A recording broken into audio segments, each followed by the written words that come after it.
So I'm about to finish Star Wars Cataclysm, and if you've been following me for a while, you know that I picked up this trilogy because I wanted to learn about different spiritual interpretations of the Force. And while this book is mainly about the conflict between the Jedi and the Path of the Open Hand, which is another Force-believing religion, it falls into the Disney terrorist trap. Now what, pray tell, is the Disney terrorism trap?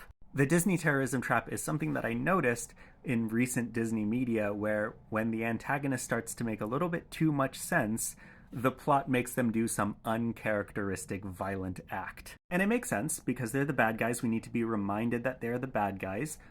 But that violent act usually doesn't meld with the rest of their philosophy. And then at the end of the story, the bad guy is defeated, but the legitimate problems that the bad guy brought up are not solved. Like in Falcon and the Winter Soldier, the Flag Smashers point out that there is an unequal distribution of resources by various governments, and then they blow up an orphanage about it. And then you defeat the Flag Smashers, and then there's still an unequal distribution of resources. Or Tomorrowland, where Dr. House, I forget his name in the movie, points out that people are not listening to scientists about climate change, but then he turns out to be evil, so they kill him, but don't fix climate change. And so in this book, The Path of the Open Hand makes a good point in that the people who can manipulate the fabric of the universe probably shouldn't be unilaterally on one political side. They probably shouldn't be the cops. And then the way that they enact those beliefs, spoilers for the trilogy, is by doing terrorism.